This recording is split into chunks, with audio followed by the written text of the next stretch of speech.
Gigi, you need to tell your joke. Your ducks. What do you get if you throw a duck into a cement mixer? Lots of ducks. Quacks in the pavement. That's good. You need to have your phone ready to get reaction. You know it? That's good. Quacks in the quacks pavement. that if you step on them, you bring it on their back. There you go. Good idea. Step on the quack. That's funny. Okay, now, so again, we're out of order. So for our viewers, especially on Facebook, because on Facebook, they'll need to know that was supposed to be last week. On the website, we'll get that fixed. But we're gonna read a story. I love this story actually, and I'm gonna call it's probably Ben Hadad or something. But I'm gonna call him Ben Hadad because I think that's funny. But we're in 1 Kings chapter 20. So last week we're in 21. So we're just going back. This is post Elijah and Elisha, right? And Ben Hadad was the king of Syria. And in verse 1, he had gathered all his army together. 32 kings were with him. So 32 kings. So he's got his army on top of 32 other kings. Now, back then, you did have kings that were over nations. You know, we saw the Pharaoh over Egypt and things like that. But also you could have city kings. City, they were called state kings maybe. Or so you Territories, I think. Mm-hmm. At least that's what, in England, I know they had. Yeah. Well, and back then they actually had kings over cities. We know Abraham and the kings came out from the cities and blah, blah. So city-states, that's what I was looking for. City-states, then you had territorial, and then you had those that were over entire nations. Yeah, I think that's where the High King. Wasn't there the Spartans and who'd they fight? The Spartans fought, was it the Greeks? Everybody, I thought. Because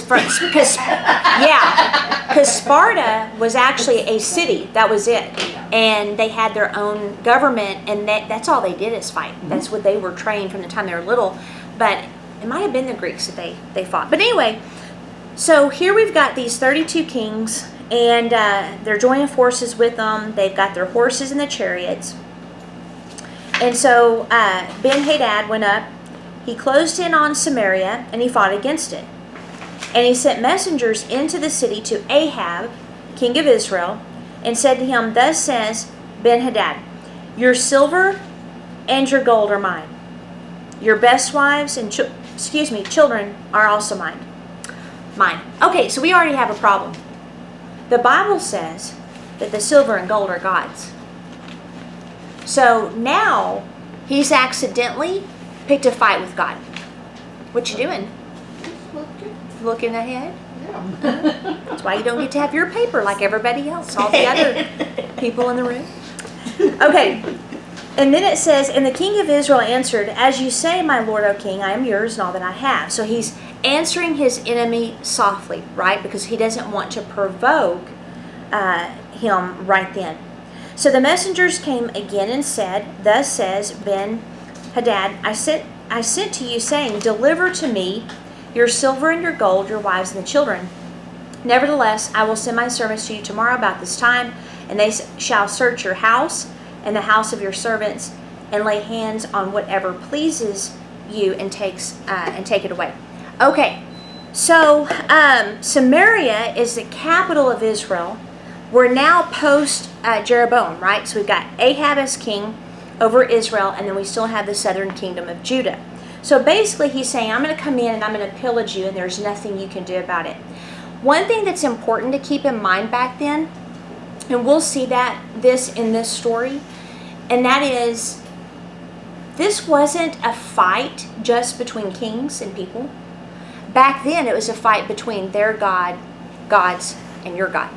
Okay?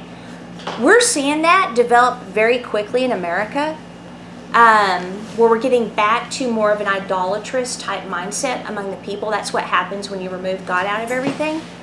But wokeism, liberalism is a religion. They have their confessions, they have their priests, they have their prophets. And so there's a clear attack against Christianity in this country that's being waged. So keep that in mind as we read the next section. So in verse 7, it says, the king of Israel, he called all the elders of the land and said, mark now and see how this man is seeking trouble. For he sent to me for my wives and children and for my silver and my gold, and I didn't refuse him. And all the elders and all the people said to him, do not listen and do not consent. So he said to the messengers of Ben-Hadad, tell my lord the king, all that you first demanded of your servant I will do, but this thing I cannot do. In other words, I'm fine giving you my money, but I cannot hand over my family. The messengers departed and brought him word again. Ben-Hadad sent to him and said, the gods do so to me and more also. If the dust of Samaria shall suffice for handfuls, for all the people who will follow me. So the king of Israel answered, tell him, let not him who straps on his armor boast himself as he who takes it off. When Ben-Hadad heard this message, as he was drinking with the kings and the booths, he said to his men, take your positions. And they took their positions against the city. What on earth? What does that mean?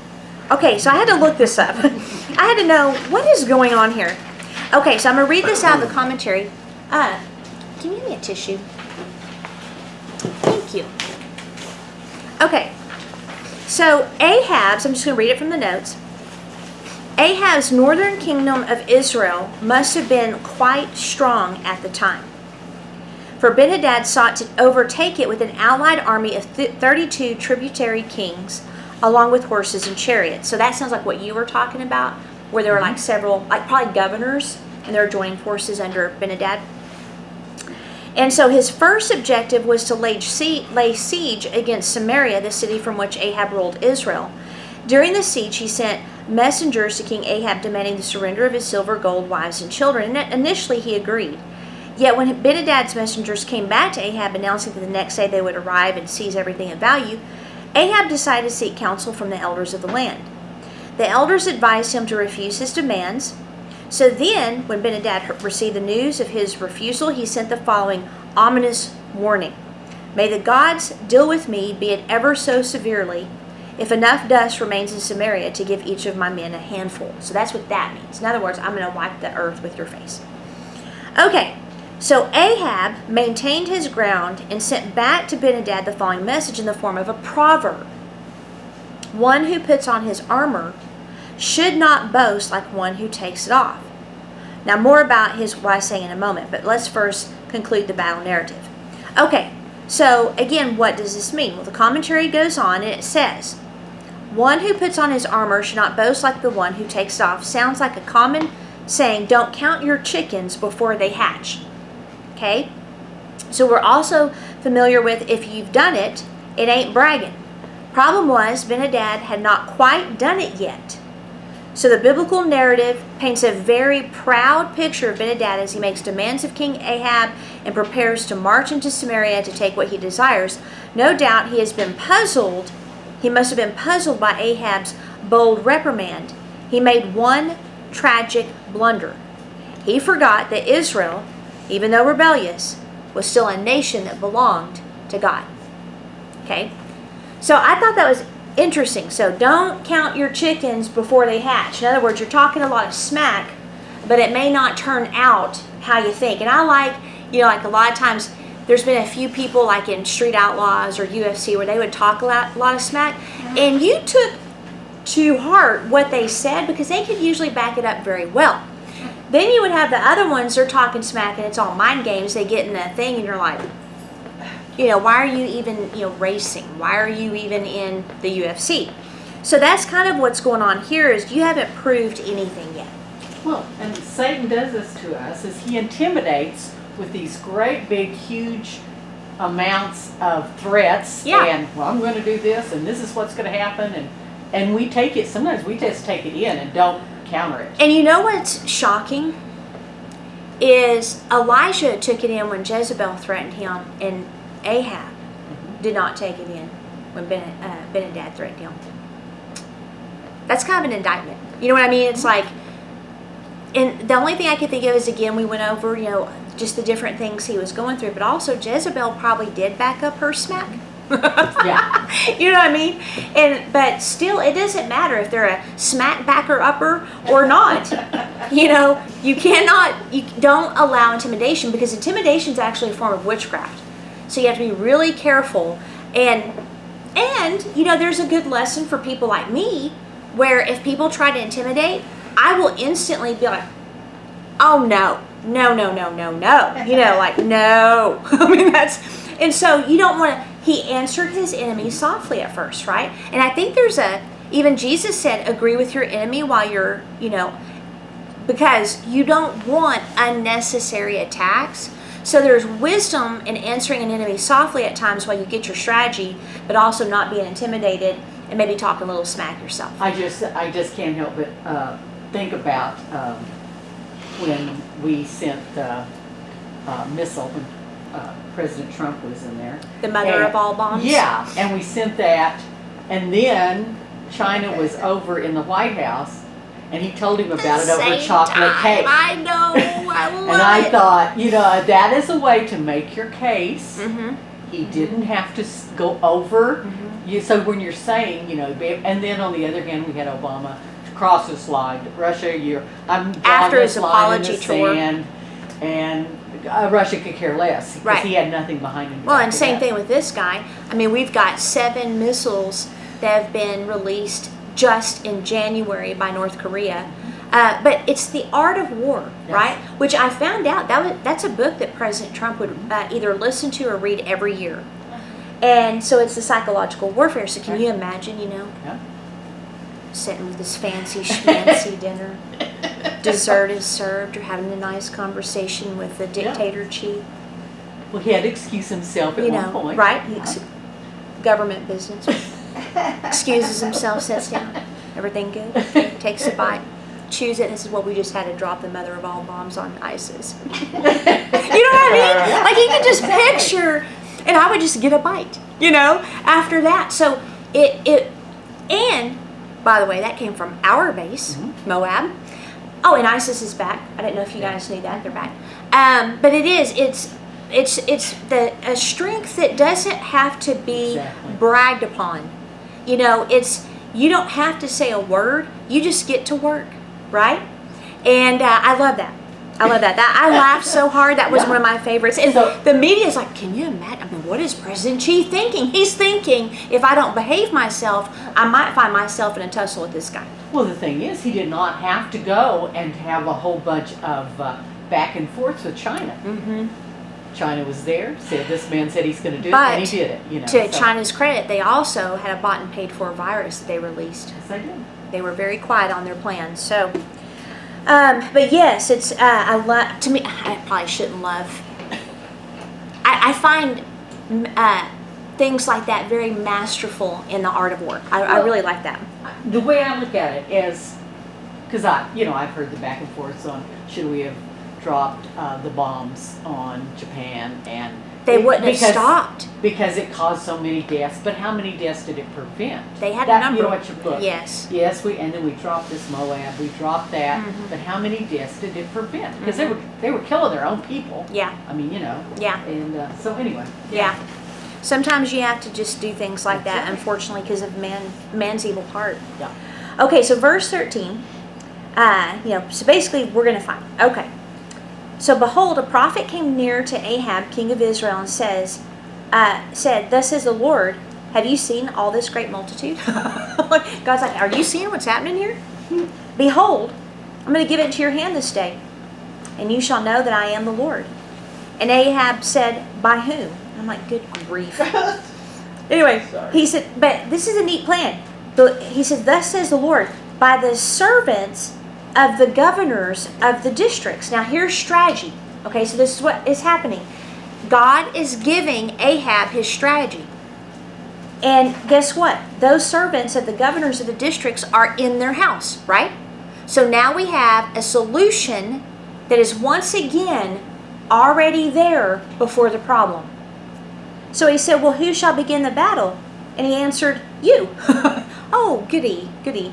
Then he mustered the servants of the governors of the districts, and they were a total of 232. Not 1,000, not million. 232. And after them, he mustered all the people of Israel, which were about 7,000.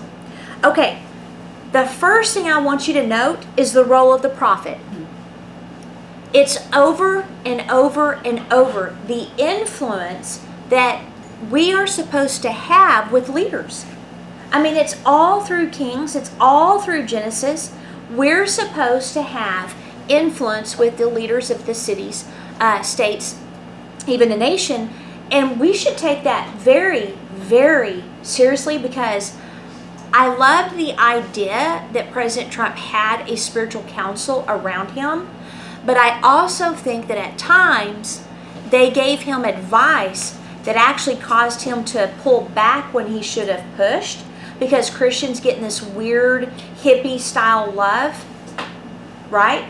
And they forget that the Lord drove people out with a whip. So I think that we must carry it very seriously if we're going to have influence, because we could have them make wrong decisions that cost us, like we're experiencing now. And then I want to point out too that, to Ahab's credit here, He's listening. he listens to the prophets. Mm-hmm. If his problem is sometimes he doesn't consult the prophets. Right. Sometimes he doesn't think. He just thinks in his own little world, or what do you want to call it? His Narcissism. Yeah, yeah. Or he listens to Jezebel. I don't know who he's listening to, but when the prophets speak, Ahab, I believe, to a time has listened. Yeah. Yeah. In between pouty pants and his Right. vegetable But garden. then when he knew Yeah. he messed up, he repented. Man, that still freaks And me out. here, he's listening. Yeah, he is. And he executes the plan just like he says. And so is this reason that God left him in for so long? It's because he actually listened, even though he's messed up over and over and over. But at times he actually listened. Well, and it could also be that God's extremely merciful. Well, I mean, he'll let exactly. people live for a long time just trying to reach them. But we know some of them never listened. Right. They did the total opposite of what the prophets said to do. Yeah. Or recommended. But it seemed like Ahab at least had that ear, maybe discernment or whatever, that he could tell that's, because here he's talking about life and death. I mean, Right. really. Yeah, I agree. So the Lord, through his prophets, points out the obvious fact. There's a great multitude compared to Israel. But he's going to give victory. Why? So he knows that God is Lord. And so then the servants. Now this is interesting. It's a boy, lad, youth with special stress on youthfulness. Okay, so basically God tells Ahab to collect 232 teenagers. I think that's a little interesting. Okay? It also refers to a servant, retainer, or personal attendant. So a retainer is a servant who has served a family for many years. It's also one who could be old enough to serve in battle or as a personal private force. So governor here is chieftain, chief, ruler, an official, a captain, and a prince of their own districts within Israel. And it appears that these officials each sent their private security force on God's direction. Now this was brilliant because each governor stood to lose their wives and children. So they were willing to send their own private force, but also they were probably happy they weren't having to go to battle. Okay? All right, so verse 16. So they went out at noon while Ben-Hadad was drinking himself drunk in the booths because he underestimated his enemy. He and 32 kings who helped him. The servants of the governors of the district went out first, and Ben-Hadad sent out scouts, and they reported to him, men are coming out from Samaria. So he said, well, if they've come out for peace, take them alive. If they come out for war, go ahead and take them alive too. So these went out of the city, the servants of the governors of the districts and armies that followed them, and each struck down his man. The Syrians fled, and Israel pursued them. But Ben-Hadad, king of Syria, escaped on a horse with horsemen, and the king of Israel went out and struck the horses and chariots and struck the Syrians with a great blow. Now this is very interesting. Okay, obviously they're drunk, so they're not thinking clearly, and they're probably running around like chickens with their head cut off.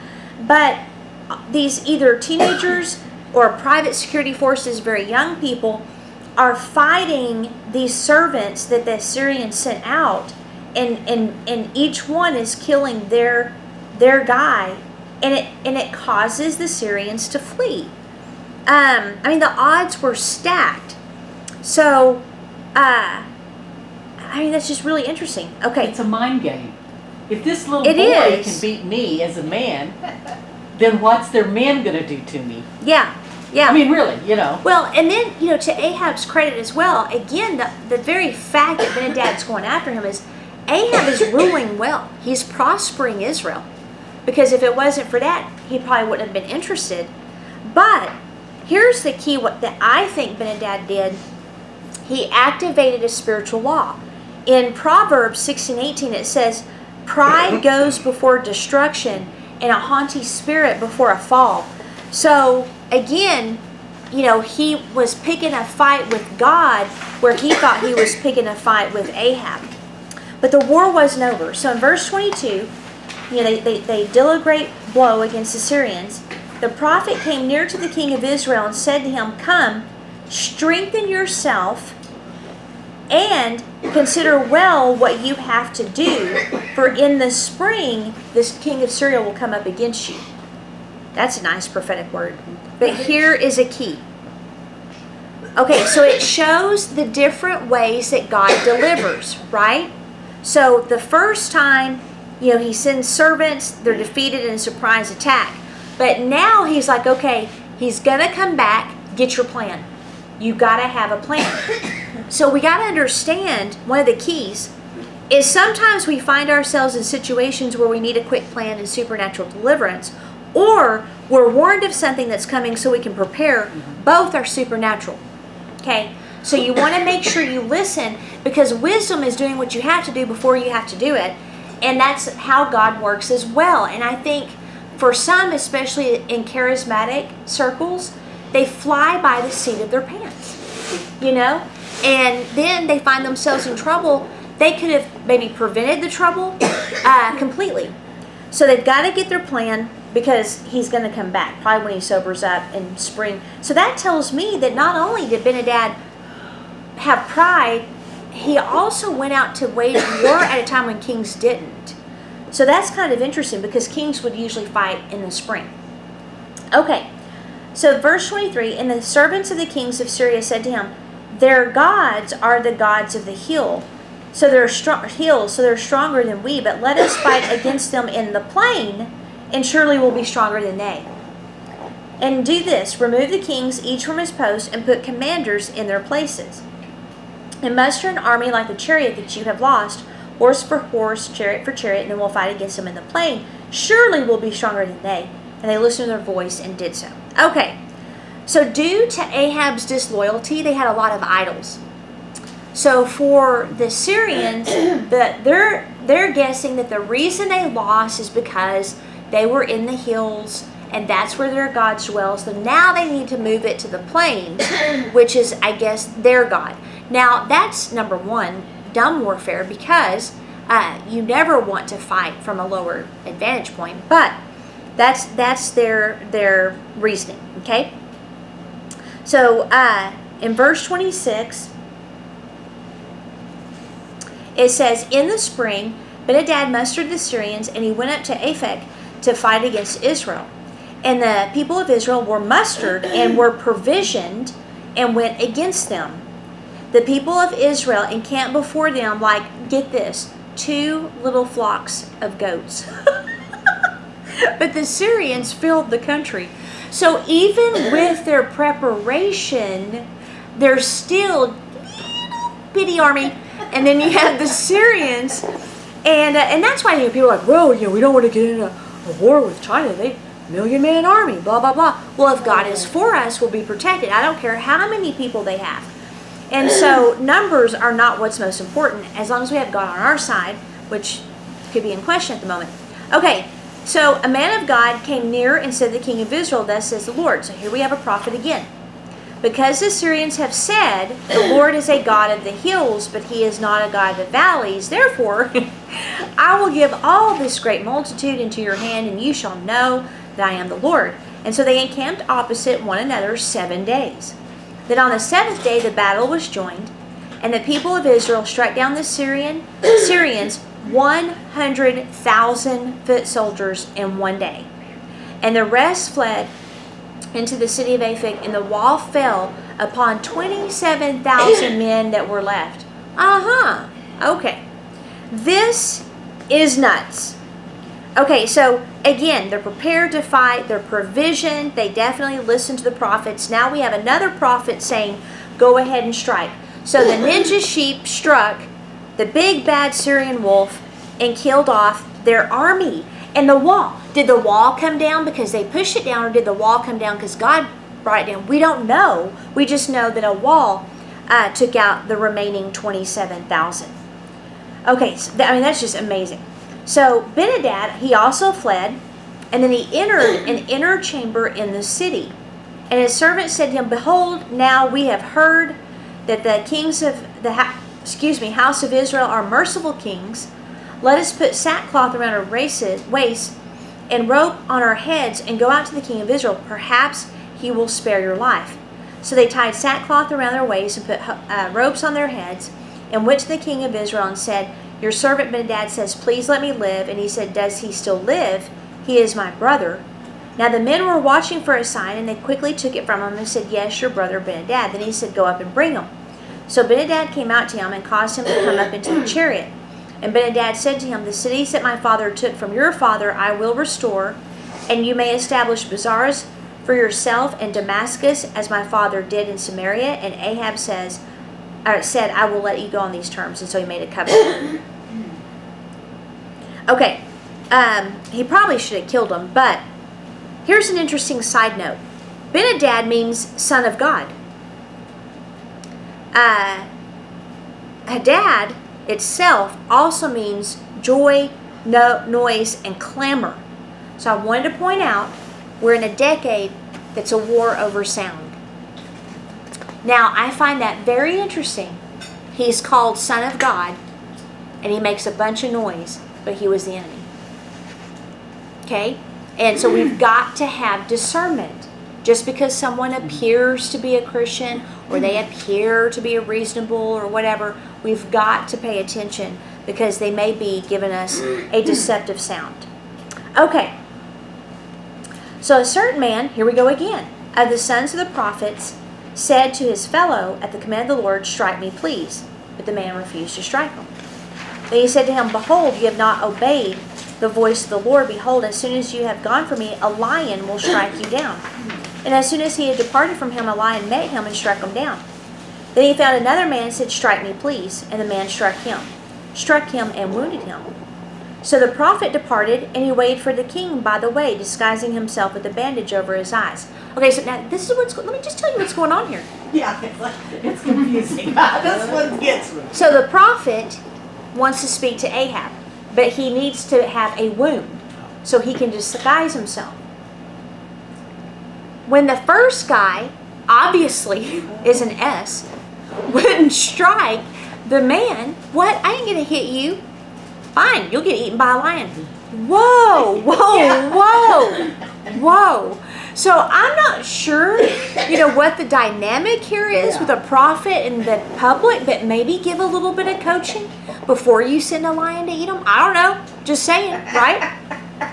So people think I'm mean sometimes. I'm like, I ain't mean. You haven't been eaten by a lion. Okay. For not hitting me. That's the deal. I know. For not abusing you. Right. And you know what? I've been eaten by the lion. Oh, you just hit me. Right, you're crazy. I ain't hitting you. So anyway. Okay, so he gets wounded. He disguises himself with a bandage over his eyes. As the king passed, he cried to the king, your servant went out into the midst of the battle. Behold, a soldier returned and brought a man to me and said, guard this man. If by any means he is missing, your life shall be for his life, or else you will pay a talent of silver. And as your servant was busy here and there, he was gone.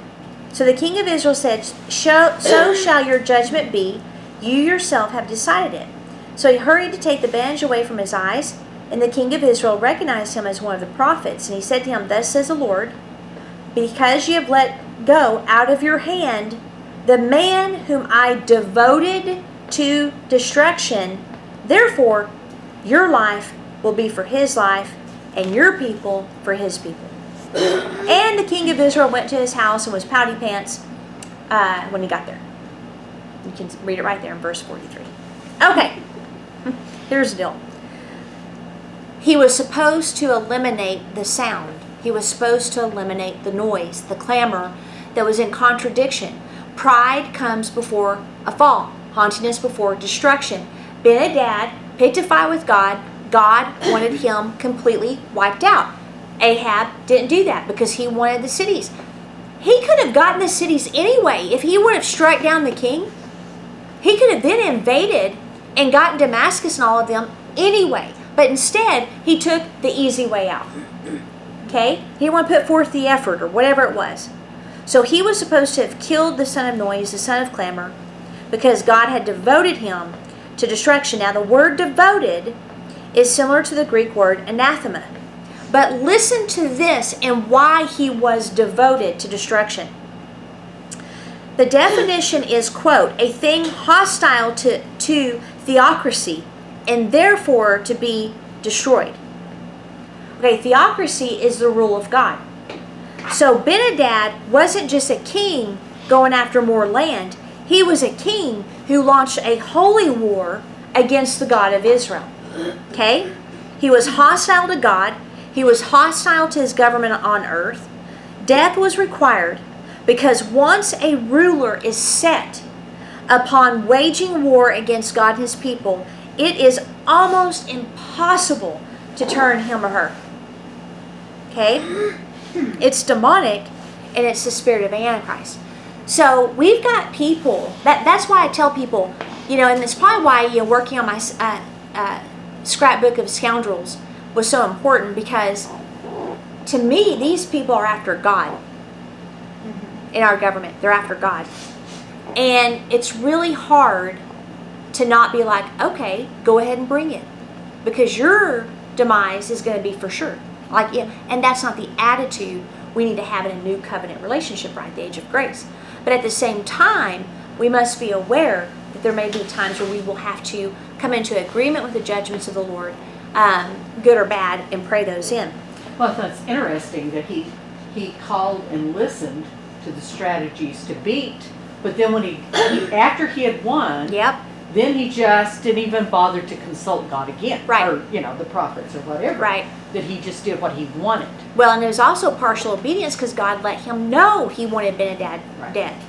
And so that's why praying for the people that are anti-God, anti-Christ, Pelosi, Kamala, Biden, all of them, it's very important to pray. Because Hillary Clinton, because these are specific people who are against God. The BLM people that run it, Antifa, all of them. So eventually, if they don't repent, there will be a destruction that occurs in their lives. But notice the prophet, he performed the same technique that Nathan did with David, right? By telling him a story that released a judgment for the king.